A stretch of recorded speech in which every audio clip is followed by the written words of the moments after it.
Hello buddies, నా పేరు Sai Chand Chilukuri. Welcome to minds academy. So ఈరోజుటి కరెంట్ అఫైర్స్ చూసే ముందు ఇక్కడ మీకు కనిపిస్తున్న కంటెంట్ యొక్క పీడిఎఫ్ ఫైల్స్ కావాలి అనుకుంటే మైండ్స్ అకాడమీ అప్లికేషన్ని ప్లే స్టోర్ నుంచి అండ్ ఐఓఎస్ని నుంచి కూడా ఇన్స్టాల్ చేసి పెట్టుకోండి మీ యొక్క మొబైల్ ఫోన్లో. సో ఇందులో ఉన్నటువంటి ఇంపార్టెంట్ ఈ పీడిఎఫ్ ఫైల్స్ని డౌన్లోడ్ చేసుకోండి, ఎగ్జామ్స్లో మంచి మార్క్స్ని సాధించండి. ఫైన్. సో ఈరోజుటి కరెంట్ అఫైర్స్లోని ఇంపార్టెంట్ టాపిక్స్ చూసుకుంటే ఫస్ట్ టాపిక్ వచ్చేసి అస్సాంలో దాదాపు 129 సంవత్సరాల తర్వాత మొదటిసారిగా అత్యంత విషపూరితమైనటువంటి కీల్ బ్యాక్ స్నేక్, ఇక్కడ చూసారా ఎంత భయంకరంగా కనిపిస్తుంది. ఇది చాలా అంటే చాలా పాయిజనస్ స్నేక్ అనమాట. దాని పేరేంటి? కీల్ బ్యాక్ స్నేక్. ఇది కనిపించడం జరిగింది ఎప్పుడు? సో దాదాపుగా 129 సంవత్సరాల తరువాత. ఎగ్జామినేషన్ పాయింట్ ఆఫ్ వ్యూలో చాలా చాలా ఇంపార్టెంట్. సో ఇట్లాంటి అరుదైనటువంటి జీవులు ఏవైనా కనిపిస్తే కనుక ఎగ్జామ్స్లో వచ్చే అవకాశం ఉంటుంది. సో ఇది ఎక్కడ? అసోంలో కనిపించడం జరిగింది. ఈ స్నేక్ పేరు keelback snake. Fine. Next, private రైళ్లకు పచ్చ జెండాను ఊపుతున్నారనమాట మన ఇండియన్ రైల్వే వారు. ఎందుకోసం చూసుకుందాం. అయితే భారతీయ రైల్వే పరిధిలో 12 క్లస్టర్లలోని 109 జతల రైలు మార్గాల్లో ట్రైన్స్ని నడపడానికి మన రైల్వే శాఖ ప్రైవేటు భాగస్వాముల నుండి అర్హతకు అభ్యర్థనను అంటే రిక్వెస్ట్ ఫర్ క్వాలిఫికేషన్ RFQని ప్రారంభించడం జరిగిందనమాట. సో దీనికి ఎవరైతే ఎంపిక అవుతారో వాళ్ళు 35 ఇయర్స్ వరకు 35 సంవత్సరాల పాటు ఆ రూట్స్లలో, ఆయా మార్గాలు ఉంటాయి కదా, సో ఆ రూట్స్లో ట్రైన్స్ని వీళ్ళు నడుపుకోవచ్చు అన్నమాట. సో దీనివల్ల ఏంటి బెనిఫిట్స్ ఏంటి అంటే అసలు ఏమేమి జరుగుతుంది చూసుకుంటే, ప్రైవేట్ రంగం నుంచి, ప్రైవేట్ సెక్టార్ నుంచి దాదాపుగా 30,000 కోట్ల రూపాయలు పెట్టుబడులు వస్తాయని చెప్పేసి గవర్నమెంట్ అంటే రైల్వే శాఖ అంచనా వేయడం జరిగిందనమాట. అండ్ ఎక్కువ రైళ్ళు, so most of the trains ఇండియాలోనే మ్యానుఫ్యాక్చర్ తయారయ్యేటువంటి అవకాశం ఉంటుంది. అండ్ దీనికి సో ఈ రిక్వెస్ట్ ఫర్ క్వాలిఫికేషన్కి అర్హత సాధించిన వారు నిర్వహణకు కావాల్సినటువంటి అంటే మెయింటెనెన్స్కి కావాల్సిన ఆర్థిక వనరులు, రైళ్ల యొక్క సమీకరణ వంటివి అన్నీ కూడా వాళ్ళే చూసుకోవాలి. రైల్వే డిపార్ట్మెంట్కి ఎట్లాంటి రెస్పాన్సిబిలిటీ ఉండదు. అండ్ ఈ యొక్క రూట్స్లో దాదాపుగా 151 రైళ్లను 160 కిలోమీటర్స్ కంటే పై వేగంతో అంటే 160 కిలోమీటర్లు పర్ అవర్ అనమాట, గంటకు 160 కిలోమీటర్ల వేగంతో నడిపే విధంగా డిజైన్ చేసి నడిపించాలి అనేటువంటి ఒక షరతును, ఒక కండిషన్ని మన రైల్వే శాఖ పెట్టడం జరిగింది. సో దీని ద్వారా ఏమవుతుంది అంటే తక్కువ టైంలోనే, సో ప్యాసింజర్స్ అనేవాళ్ళు తక్కువ టైంలోనే తమ యొక్క డెస్టినేషన్కి రీచ్ అయ్యేటువంటి అవకాశం ఉంటుంది హై స్పీడ్ ట్రైన్స్ని నడపడం వల్ల. అండ్ అయితే ఈ ట్రైన్స్కి మరి డ్రైవర్లుగా ఎవరుంటారు, లోకో పైలట్స్గా ఎవరుంటారు అని చూసుకుంటే ఇక్కడ మాత్రం గవర్నమెంట్ అంటే మన రైల్వే డిపార్ట్మెంట్ ఒక మంచి నిర్ణయం తీసుకుందనమాట. ఏంటి అంటే ఈ ట్రైన్స్ని నడపటానికి డ్రైవర్లుగా అండ్ గార్డులుగా రైల్వే శాఖ సిబ్బందే ఉంటారు.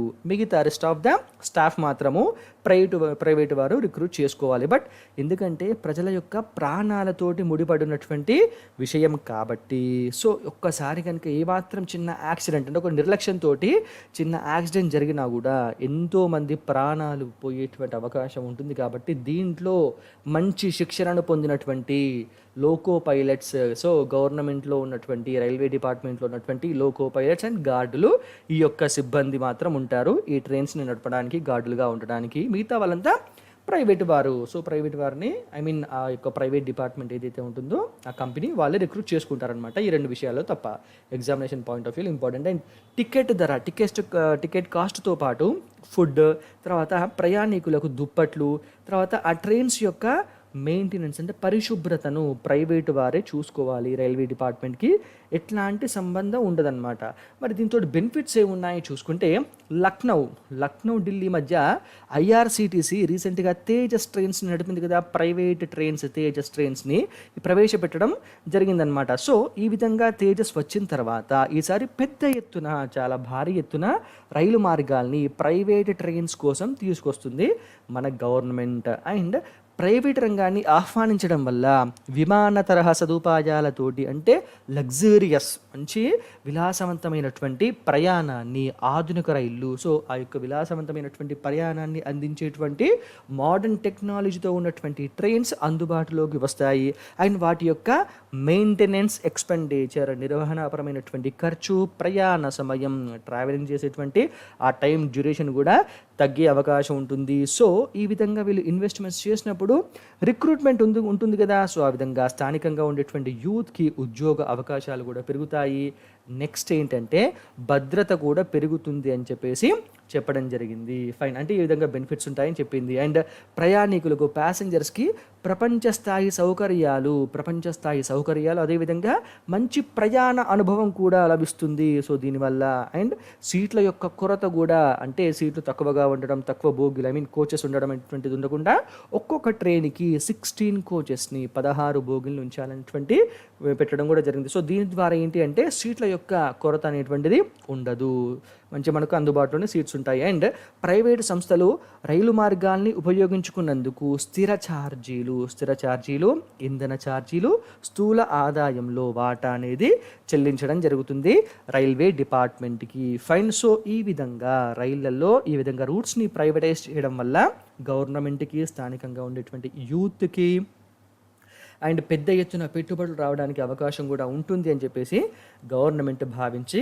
ఈ విధంగా తీసుకొని రావడం జరిగిందనమాట. ఎగ్జామినేషన్ పాయింట్ ఆఫ్ వ్యూలో ఇంపార్టెంట్ చూసుకోవాలి. ఫైన్, నెక్స్ట్ గిరిజన యువతకు డిజిటల్ సాంకేతిక పైన శిక్షణను ఇవ్వబోతున్నారు. ఎవరు ఏంటి చూసుకుంటే మన ట్రైబల్ యూత్కి ఈ డిజిటల్ సాంకేతిక పైన శిక్షణ ఇచ్చేందుకు కేంద్ర గిరిజన శాఖ మన మంత్రిత్వ శాఖ, నెక్స్ట్ ఫేస్బుక్, ఇవి రెండు కలిసి జాయింట్గా సంయుక్తంగా గోల్ అనేటువంటి పేరిట ఒక ప్రోగ్రామ్ని స్టార్ట్ చేసిందనమాట. గోల్ అంటే ఏంటి? గోయింగ్ ఆన్లైన్ యాజ్ లీడర్స్, దాని పేరే goal, GOAL, going online as leaders పేరిట ప్రోగ్రామ్ని ప్రారంభించడం జరిగింది. సో దీనిలో ఏంటంటే దేశవ్యాప్తంగా 18 నుంచి 35, 18 సంవత్సరాల నుంచి 35 సంవత్సరాల మధ్య ఉన్నటువంటి 5,000 మంది గిరిజన యువతకు శిక్షణను ఇవ్వడంతో పాటు ఇంటర్న్షిప్ని కూడా కల్పించబడుతుంది ఈ యొక్క గోల్ ప్రోగ్రాంలో. సో ఇది ఎవరెవరు చేస్తున్నారు? ఫేస్బుక్తో కలిసి కేంద్ర గిరిజన శాఖ ఈ యొక్క గోల్ అనేటువంటి ప్రోగ్రామ్ని ప్రారంభించడం జరిగింది. ఎగ్జామినేషన్ పాయింట్ ఆఫ్ వ్యూలో చాలా చాలా ఇంపార్టెంట్, చూసుకోవాలి. Okay, fine. సో నెక్స్ట్ చూసుకుందాం ఆచార్య దయారత్నం కమిటీ. సో ఆచార్య దయారత్నం కమిటీ ఇది దేనికోసం వేశారు, ఎప్పుడు వేశారు అనేది ఎగ్జామినేషన్ పాయింట్ ఆఫ్ వ్యూలో మాత్రం ఇంపార్టెంట్, చూసుకోండి. ఎందుకంటే కమిటీస్ పైన జనరల్గా రెగ్యులర్ క్వశ్చన్స్ వచ్చేటువంటి అవకాశం ఉంటుంది. ఏమాత్రం మనం కాస్త తెలవకపోయినా కూడా మార్క్స్ని కోల్పోయేటువంటి అవకాశం ఉంటుంది. ఫైన్, అయితే ఈ ఆచార్య దయారత్నం కమిటీ ఏంటంటే ఫస్ట్ చూద్దాం. విషయం ఏంటంటే ప్రస్తుతం కరోనా కారణంగా దేశవ్యాప్తంగా అన్ని ప్రవేశ పరీక్షలు, అన్ని ఎంట్రన్స్ ఎగ్జామినేషన్స్ అన్నీ కూడా పోస్ట్ పోన్ అవుతూ వచ్చాయన్నమాట. సో దీంట్లో భాగంగా IIT, JEE, సో ఈ యొక్క IIT, JEEలలో సీటు పొందేందుకు, NITs ఉంటాయి కదా, సో వీటిలలో సీటు పొందేందుకు ప్రవేశ పరీక్ష అనేది ఇప్పుడు కండక్ట్ చేద్దామని చెప్పేసి ప్లాన్ చేస్తున్నారు. కానీ ఈ కరోనా వల్ల దీన్ని కూడా నిర్వహించేటువంటి అవకాశాలు ప్రస్తుతం చాలా తక్కువగా ఉన్నాయన్నమాట. సో ఇప్పుడు ఏం చేద్దాం అంటే ఇంటర్ మార్కుల ఆధారంగా ఇంజనీరింగ్, అగ్రికల్చర్ కోర్సులలో ప్రవేశాలు నిర్వహించేటువంటి ఆలోచన చేద్దామా అని ఈ యొక్క అధికారులు, ప్రభుత్వం ఆలోచించడం జరుగుతుందన్నమాట. అయితే దీనిపైన ఆచార్య దయారత్నం అనేటువంటి కమిటీని 2007లో వేయడం జరిగిందనమాట. సో 2007వ సంవత్సరంలో ఆచార్య దయారత్నం కమిటీ ఇచ్చినటువంటి సిఫార్సుల ఆధారంగానే వెయిటేజీని అమలు చేస్తూ వస్తున్నారు ఇప్పటికీ. సో ఎగ్జామినేషన్ పాయింట్ ఆఫ్ వ్యూలో ఇంపార్టెంట్, అంటే ఆచార్య దయారత్నం కమిటీ దేనికోసం వేశారు అనేటువంటి క్వశ్చన్ రావచ్చు. ఇదేంటి అంటే ఇంటర్మీడియట్ ఎగ్జామినేషన్స్లో ఇంటర్ మార్క్స్కి ఎంత వెయిటేజీని ఇవ్వాలనేటువంటి విషయం పైన సూచనలు ఇవ్వాలని, సిఫార్సులు ఇవ్వాలని ఈ యొక్క ఆచార్య దయారత్నం కమిటీని వేయడం జరిగింది. Fine, next blast 1.0. ఇదేంటి 2.0 రోబోట్ టైప్లో బ్లాస్ట్ 1.0 అనుకుంటున్నారా ఏంటో చూద్దాం. కరోనా మహమ్మారి అంతానికి తిరుపతి IIT, మన తిరుపతిలో ఉన్నటువంటి ఇండియన్ ఇన్స్టిట్యూట్ ఆఫ్ టెక్నాలజీ ఒక వినూత్నమైనటువంటి ఆవిష్కరణ చేయడం జరిగింది, ఒక ఇన్నోవేటివ్ ఆవిష్కరణ చేయడం జరిగిందనమాట. అదేంటి అంటే తిరుపతిలో ఉన్నటువంటి భారతీయ విజ్ఞాన శిక్షణ పరిశోధన సంస్థ IISER, అదేంటి భారతీయ విజ్ఞాన శిక్షణ పరిశోధనా సంస్థ ఈ యొక్క ఐసర్ సహకారంతో బ్లాస్ట్ 1.0 పేరుతోటి థర్మల్ స్టెరిలైజర్ను ఆవిష్కరించడం జరిగిందనమాట. అయితే ఇది ఏం చేస్తుందంటే ఈ యొక్క థర్మల్ స్టెరిలైజర్ చుట్టూరా కూడా 1 మీటర్ డిస్టెన్స్లో ఉండేటువంటి గాలిలో ఉన్న కంటికి కనిపించని వైరస్ని పట్టి దాన్ని నాశనం చేసి అక్కడ ఒక స్వచ్ఛమైనటువంటి గాలిని విడుదల చేయడం జరుగుతుందన్నమాట. సో ఇది దీని యొక్క పని. దీన్ని ఎవరు తిరుపతి ఐఐటి ఆవిష్కరణ చేయడం జరిగింది. ఇప్పటిదాకా మనం వాడుతున్నటువంటి మాస్కులు కానీ శానిటైజర్స్ కానీ పరిశుభ్రతకు సంబంధించింది. అయితే ఇది ఏంటంటే మనం భౌతికంగా చేసుకోవాలి. కానీ ఇది ఈ యొక్క థర్మల్ స్టెరిలైజర్ అనేటువంటి బ్లాస్ట్ 1.0 ఏం చేస్తుందంటే ఆ మెషిన్ ఉన్నటువంటి చుట్టుపక్కల అంటే చుట్టూరా 1 మీటర్ సర్కిల్లో అక్కడ ఉన్నటువంటి గాలిని పూర్తిగా పరిశుభ్రపరుస్తుంది. ఫైన్ ఎగ్జామినేషన్ పాయింట్ ఆఫ్ వ్యూలో ఇంపార్టెంట్, చాలా చాలా ఇంపార్టెంట్. ఇది ముఖ్యంగా మన తిరుపతి ఐఐటి వాళ్ళే ఆవిష్కరణ చేశారు కాబట్టి ఎగ్జామ్స్లో ఈ యొక్క క్వశ్చన్ని ఎక్స్పెక్ట్ చేయొచ్చు మనం. ఫైన్. నెక్స్ట్, వొడాఫోన్ ఐడియా యొక్క నష్టం దాదాపు 73,788 కోట్ల 878 కోట్ల రూపాయలని చెప్పేసి రావడం జరిగింది. అసలు ఏంటి చూద్దాము. గత ఆర్థిక సంవత్సరము 2019-20లో దేశంలో 3వ అతిపెద్ద టెలికాం సంస్థ అయినటువంటి వొడాఫోన్ ఐడియా రికార్డు స్థాయిలో దాదాపు 73,878 కోట్ల నికర నష్టాన్ని చవి చూడడం జరిగింది. సో ఇది ఏంటి, ఇంత భారీ స్థాయిలో ఒక సంస్థ అనేటువంటిది నష్టపోవడం మన ఇండియాలో, మన భారతదేశంలో ఒక భారత సంస్థ ఇంత పెద్ద మొత్తంలో నష్టాన్ని నమోదు చేయడం అనేది ఇదే ఫస్ట్ టైం కావడం గమనార్హం. ఇంత భారీ స్థాయిలో ఇంత 73,878 crores అన్నమాట. అయితే ఎందుకోసం ఇంతగా నష్టం జరిగింది అంటే ఏజీఆర్ బకాయిలు చెల్లించాల్సిందిగా సుప్రీంకోర్టు గత సంవత్సరం ఆదేశించడమే ఇందుకు ప్రధానమైనటువంటి కారణం అని చెప్పేసి నిపుణులు చెప్తున్నారనమాట. ఎగ్జామినేషన్ పాయింట్ ఆఫ్ వ్యూలో ఇంపార్టెంట్ చూసుకోవాలి. ఇంత 73,878 crores ఎవరు వొడాఫోన్ ఐడియా యొక్క నష్టం అన్నమాట ఇది. నెక్స్ట్, కరోనా కారణంగా దేశవ్యాప్తంగా విధించినటువంటి లాక్డౌన్ విధించారు కదా. సో ఈ యొక్క లాక్డౌన్ టైంలో రేషన్ కార్డులు లేనటువంటి వలస కూలీలకు కేంద్రం సెంట్రల్ గవర్నమెంట్ ఉచితంగా ఇచ్చినటువంటి రేషన్ సరుకులు 2.14 కోట్ల మంది అంటే 2,14,00,000 మందికి అందాయని చెప్పేసి కేంద్ర పౌర సరఫరాల మంత్రిత్వ శాఖ చెప్పడం జరిగింది. ఓకే, ఎంతమందికి? 2.14 అంటే 2,14,00,000 మందికి అందాయని చెప్పేసి కేంద్ర పౌర సరఫరాల మంత్రిత్వ శాఖ చెప్పింది. ఫైన్. నెక్స్ట్, డ్రాగన్ తోకకు కత్తెర వేస్తుంది మన ఇండియా. సో బాగుంది కదా క్యాప్షన్.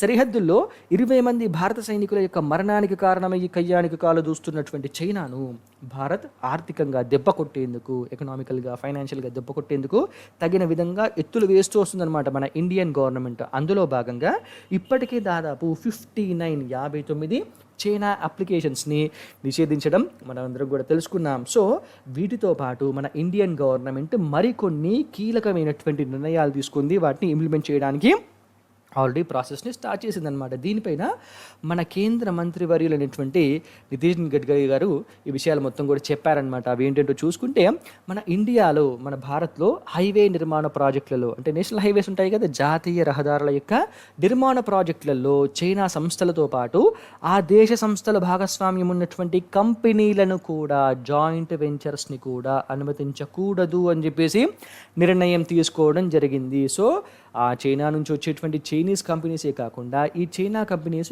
వేరే దేశాలలో ఉన్నటువంటి సంస్థలలో కూడా వీళ్ళు ఇన్వెస్ట్ చేస్తారు కదా. సో ఆ యొక్క జాయింట్ వెంచర్స్ ఏవైతే ఉన్నాయో, అందులో ఉన్నటువంటి వాటా ఉన్నటువంటి కంపెనీలు ఏవైతే ఉన్నాయో, చైనా వాటాలు ఉన్న కంపెనీలు, సో వాటిని కూడా అనుమతించకూడదు అని చెప్పేసి నిర్ణయం తీసుకుంది. నెక్స్ట్, ఎంఎస్ఎంఈలలో మైక్రో స్మాల్ మీడియం ఎంటర్ప్రైజెస్లలో చైనా పెట్టుబడులకు అడ్డుకట్ట వేసే విధంగా చర్యలు కూడా తీసుకోవాలి అని చెప్పేసి నిర్ణయం తీసుకున్నారు. నెక్స్ట్, సాంకేతికత, పరిశోధన, కన్సల్టెన్సీ లాంటి రంగాలలో స్వదేశీ ఉత్పత్తి సామర్థ్యాన్ని, దేశీయంగా మన ఉత్పత్తి సామర్థ్యాన్ని పెంచుతూనే చైనా కాకుండా మిగతా విదేశీ పెట్టుబడుల్ని మనం ప్రోత్సహించాలి. ఎక్సెప్ట్ చైనా మిగతా విదేశీ పెట్టుబడుల్ని మనము ఎంకరేజ్ చేయాలి అని చెప్పేసి నిర్ణయం తీసుకోవడం జరిగింది. నెక్స్ట్ బిఎస్ఎన్ఎల్లో మన యొక్క గవర్నమెంట్కి చెందినటువంటి టెలికాం రంగ సంస్థ అయినటువంటి బిఎస్ఎన్ఎల్లో 4G సాంకేతిక పరిజ్ఞానాన్ని అందుబాటులోకి తేవడానికి విడుదల చేసినటువంటి టెండర్ని రద్దు చేసి చైనా కంపెనీలు మినహా మిగతా వాటికి అనుమతించాలి. సో చైనా కంపెనీలు కాకుండా మిగతా వాటికి మాత్రమే ఈ యొక్క 4G టెక్నాలజీ యొక్క పరిజ్ఞానాన్ని అందుబాటులోకి తీసుకురావడం కోసం టెండర్లను తీసుకురావాలి అని చెప్పేసి నిర్ణయించడం జరిగింది. దీంతోపాటు మన భారత టెలికాం వ్యాపారంలో సుమారు 75% 75% చైనాకు చెందినటువంటి హువావే ZTE ఈ యొక్క 2 సంస్థలదే ఉంది, దాదాపుగా 75%. సో ఇప్పుడు వీటి యొక్క ఆధిపత్యానికి గండి కొట్టే విధంగా, అంటే వీటికి దెబ్బ కొట్టే విధంగా సెక్యూరిటీ రీజన్స్ అంటే భద్రతా కారణాలతోటి ప్రభుత్వం మన ఇండియన్ గవర్నమెంట్ చర్యల్ని కూడా తీసుకుంటుంది. హువావే ZTE కార్పొరేషన్ సంస్థలకు చెక్ పెట్టడానికి. ఎందుకోసం అంటే అవి చైనా యొక్క సంస్థలు కాబట్టి. వీటితో పాటు చైనా కంపెనీలకు అనుకూలంగా ఉందని చెప్పేసి రీసెంట్గా ఒక టెండర్ని రైల్వే శాఖ కూడా క్యాన్సిల్ చేసుకోవడం జరిగింది. మనం ఇంతకుముందు కరెంట్ అఫైర్స్లో డిస్కస్ చేశాము, చూసుకోండి. సో ఈ విధంగా చైనాను ఆర్థికంగా దెబ్బ కొట్టడానికి మన భారత ప్రభుత్వము ఎత్తుకు పై ఎత్తులు వేస్తూ చైనాను ఉక్కిరి బిక్కిరి చేయడానికి సిద్ధమైందనమాట. అయితే ఈ 59 చైనా అప్లికేషన్స్ని నిషేధించింది కదా మన కేంద్ర ప్రభుత్వము. సో దీన్ని ప్రత్యక్షంగా ఆచరణలో చూపిస్తూ మన ప్రధానమంత్రి మోడీ గారు వారు ఏం చేశారంటే చైనా ట్విట్టర్గా పేరొందినటువంటి ప్రసిద్ధి చెందిన వీబో అనేటువంటి అప్లికేషన్లో తన ఖాతాను క్లోజ్ చేయడం అనేది జరిగిందనమాట. సో ఏంటంటే ఈ యొక్క ఖాతాను నేను క్లోజ్ చేస్తున్నాను, మీరు క్లోజ్ చేసేసేయండి అని చెప్పేసి ఆ వీబో యాప్కి వీళ్ళు రిక్వెస్ట్ పెట్టారనమాట మోడీ గారు. అంటే ఎందుకోసము అంటే ఈ వీబో యాప్లో ఉన్నటువంటి ఒక ప్రత్యేకత ఏంటి అంటే VVIPs యొక్క అకౌంట్స్ని క్లోజ్ చేయాలి అంటే ఖచ్చితంగా వీబో తన యొక్క పర్మిషన్ అనేది ఉండాలన్నమాట. సో అందుకోసం అని చెప్పేసి మోడీ గారు రిక్వెస్ట్ అనేది పెట్టారనమాట. అయితే ఒకవేళ ఆ రిక్వెస్ట్ని కనుక అది యాక్సెప్ట్ చేయకపోతే తను అప్పటి వరకు పెట్టినటువంటి దాదాపు 115 పోస్టుల్ని డెలీట్ చేసేసేయాలి అని చెప్పేసి నిర్ణయాన్ని కూడా తీసేసుకోవడం జరిగింది. సో ఈ విధంగా చైనాకు గట్టిగా దెబ్బను వేస్తున్నారు మన భారత ప్రభుత్వము. Fine. So examination point of వ్యూలో ఇంపార్టెంట్ అనమాట. అంటే వీబో యాప్లో ఉన్నటువంటి తన ఖాతాను మూసివేశారనమాట మన మోడీ గారు. సో ఇది చైనా ట్విట్టర్గా ప్రసిద్ధి చెందడం జరిగింది. ఎగ్జామినేషన్ పాయింట్ ఆఫ్ వ్యూలో ఇంపార్టెంట్. నెక్స్ట్ MSMEలకు మైక్రో స్మాల్ మీడియం ఎంటర్ప్రైజెస్కి ప్రపంచ బ్యాంక్ వరల్డ్ బ్యాంక్ చేయూతను అందించడం జరుగుతుంది, సహాయం చేస్తుందన్నమాట. ఏంటంటే కరోనా కారణంగా మన ఇండియాలో ఉన్నటువంటి చిన్న పరిశ్రమలకు MSMEలకు నిధుల లభ్యత యొక్క కష్టాల నుంచి గట్టెక్కించడానికి $750 మిలియన్, $750 మిలియన్ అంటే మన ఇండియన్ కరెన్సీలో 5,625 కోట్ల రూపాయల రుణ సాయం అందించేందుకు ముందరికి రావడం జరిగింది. ఎవరు? వరల్డ్ బ్యాంక్ వచ్చిందనమాట. సో ఈ విధంగా మన MSMEస్కి సపోర్ట్ చేయాలి ఫైనాన్షియల్గా అని చెప్పేసి నిర్ణయం తీసుకోవడం జరిగింది. ఇది రుణాల రూపంలో ఎంత? $750 మిలియన్, ఇండియన్ కరెన్సీలో 5,625 crores. ఎగ్జామినేషన్ పాయింట్ ఆఫ్ వ్యూలో ఇంపార్టెంట్. నెక్స్ట్ మెస్సీ @700 అని పెట్టామన్నమాట. ఏంటి అంటే మన అర్జెంటీనా జట్టు కెప్టెన్ అయినటువంటి, అదేవిధంగా బార్సిలోనా క్లబ్ యొక్క ఫుట్బాల్ స్టార్ ప్లేయర్ అయినటువంటి లియోనెల్ మెస్సీ తన కెరీర్లో 700 గోల్స్ సాధించి ఫుట్బాల్ కెరీర్లో ఈ ఘనతను సాధించిన 7వ ఆటగాడిగా నిలవడం జరిగింది. సో రికార్డు స్థాయిలో 700 గోల్స్ని సాధించడం జరిగింది. సో ఈయన కంటే ముందు 6 ఉన్నారనమాట. దాంట్లో అందరికంటే ఎక్కువగా ప్రస్తుతం ప్రపంచంలోనే అందరికంటే ఎక్కువ గోల్స్ కొట్టింది ఎవరు అంటే ఆస్ట్రియాకు చెందినటువంటి జోసెఫ్ బికాన్. ఈయన ఏంటంటే 805 గోల్స్ కొట్టడం జరిగింది. Joseph beacon. Examination point of వ్యూలో ఇంపార్టెంట్.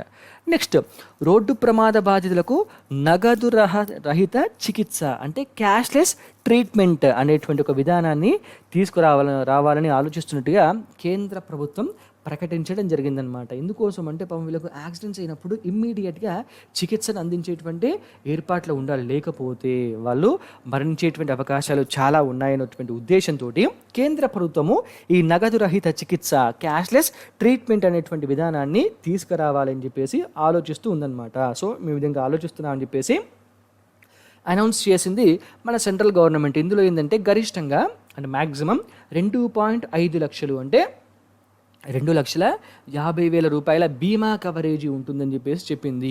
సో ఈ పథకంలో భాగంగా ఏంటి అంటే ఈ క్యాష్లెస్ ట్రీట్మెంట్ పథకంలో భాగంగా మోటార్ వెహికల్ యాక్సిడెంట్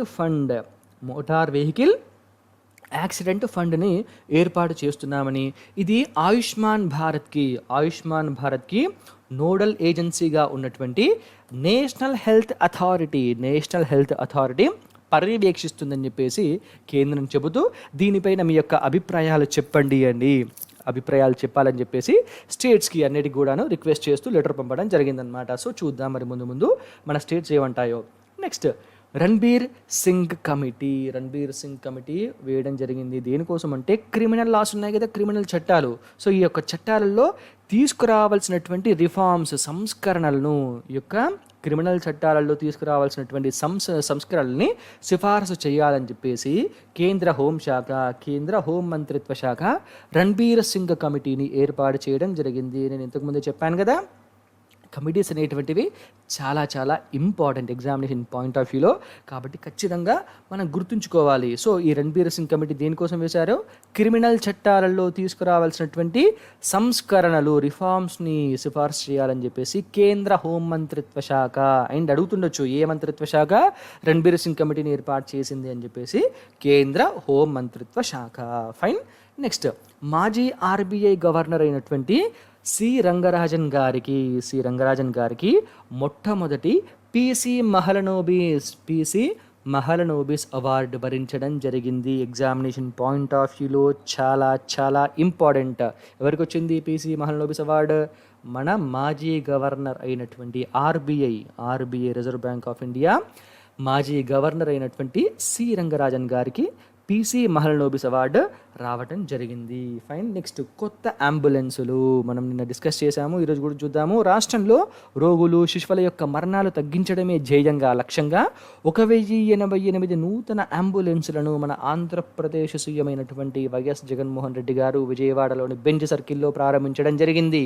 సో ప్రతి మండలంలో ఒక 108, అదేవిధంగా సంచార వైద్యశాలగా పేరొందినటువంటి 104 104 వాహనాల్ని ఏర్పాటు చేయనున్నారనమాట. అదేవిధంగా చిన్నారుల కోసం, చిన్న పిల్లల కోసము 26 నియోనేటల్ అంబులెన్స్ని కూడా మన సీఎం జగన్మోహన్ రెడ్డి గారు ప్రారంభించడం జరిగింది.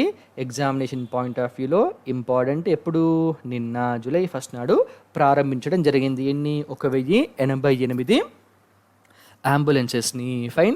ఎందుకోసం అంటే ఇదంతా కూడా, ఈ ఖర్చు అంతా కూడా ఇన్ఫ్రాస్ట్రక్చర్ పైన పెడుతున్నటువంటి ఖర్చుగా మనం భావించాలి. అంటే తెలుసు కదా, సో ఇప్పుడు అంబులెన్సెస్ కరెక్ట్గా ఉన్నాయనుకోండి, ఎవరికైనా ఏదైనా ఇబ్బంది జరిగినా కూడాను ఆరోగ్యపరంగా వాళ్ళని ఇమ్మీడియట్గా హాస్పిటల్కి తీసుకెళ్ళడానికి అవకాశం అనేది ఉంటుందన్నమాట. సో వాళ్ళు ఎప్పుడైతే ఇన్ టైంలో హాస్పిటల్కి వెళ్ళి ట్రీట్మెంట్ పొందగలుగుతారో వాళ్ళు త్వరగా క్యూర్ అయ్యేటువంటి అవకాశం ఉంటుంది. ఆ విధంగా క్యూర్ అయినటువంటి వ్యక్తి తన యొక్క పని దినాల్ని పెంపొందించుకొని మళ్ళీ తన కుటుంబానికి ఆదాయాన్ని సమకూర్చగలుగుతాడు. అదేవిధంగా రాష్ట్ర అభివృద్ధికి, దేశ అభివృద్ధికి కూడా తన వంతు పాటుపడేటువంటి అవకాశం ఉంటుంది. అట్లా కాకుండా ఆ వ్యక్తి కనుక ఆరోగ్యం కోసం ఎప్పుడు కూడా ఖర్చు పెడుతూ ఉంటే ఆ కుటుంబం ఇంకా పేదరికంలోకి వెళ్ళిపోయేటువంటి అవకాశం ఉంటుంది. సో ఏంటంటే ఈ విధంగా మన ఎడ్యుకేషన్ పైన కావచ్చు, ఆరోగ్యం పైన కావచ్చు, ఇట్లాంటి ఖర్చులు పెడుతున్నప్పుడు మనం ఎంకరేజ్ చేయాలి. సో ఏంటి అంటే భవిష్యత్తు తరాలకు ఒక పరిపూర్ణమైనటువంటి ఆరోగ్యకరంగా ఉండేటువంటి జీవితాన్ని ప్రసాదించేటువంటి అవకాశాలు ఉంటాయి. అట్ ద సేమ్ టైం ఉన్నతమైనటువంటి స్థానాలలో ఉండడానికి వారికి ఒక అవకాశాన్ని మనం కల్పించినట్టుగా ఉండడం కూడా జరుగుతుందన్నమాట. ఫైన్. సో ఎంత? 1088 కొత్త అంబులెన్స్లను మన ఆంధ్రప్రదేశ్ సీఎం వైఎస్ జగన్మోహన్ రెడ్డి గారు విజయవాడలో నిన్న జూలై 1 నాడు ప్రారంభించడం జరిగింది. ఇవి ఈ రోజుకి చెందినటువంటి కరెంట్ అఫైర్స్. మీకు ఈ కరెంట్ అఫైర్స్ యొక్క పీడిఎఫ్ ఫైల్స్ కావాలి అనుకుంటే మైండ్స్ అకాడమీ అప్లికేషన్ని ప్లే స్టోర్ నుంచి అండ్ ఐఓఎస్ నుంచి, యాపిల్ యొక్క అప్లికేషన్ ఉంటుంది కదా iOS, దాని గురించి కూడా డౌన్లోడ్ చేసుకోవచ్చు. సో ఇందులో మన మైండ్స్ అకాడమీలో ఇప్పుడు మనం డిస్కస్ చేస్తున్నటువంటి ఈ కరెంట్ అఫైర్స్ యొక్క పీడిఎఫ్ ఫైల్స్ అన్నీ కూడా ఉంటాయన్నమాట. వాటిని డౌన్లోడ్ చేసుకొని చదువుకోవచ్చు. అండ్ మైండ్స్ అకాడమీకి టెలిగ్రామ్ ఛానల్ కూడా ఉంది. సో ఈ యొక్క టెలిగ్రామ్ ఛానల్లో మీరు మెంబర్ అవ్వండి. ఇందులో ఉండేటువంటి అప్డేట్స్ని ఎప్పటికప్పుడు ఫాలో అవుతూ ఉండండి. మన మైండ్స్ అకాడమీకి యూట్యూబ్ ఛానల్ కూడా ఉంది. దీన్ని సబ్స్క్రైబ్ చేసి పెట్టుకోండి. ఇందులో పెట్టేటువంటి వీడియోస్ని ఎప్పటికప్పుడు ఫాలో అవుతూ నోట్స్ని ప్రిపేర్ చేసుకుంటూ ఎగ్జామ్స్లో మంచి మార్కులు సాధించి ఉన్నతమైనటువంటి ఉద్యోగాన్ని మీరందరూ పొందుతారని మైండ్స్ అకాడమీ తరపున మేమందరం కోరుకుంటున్నాం. All the very best. Thank you so much.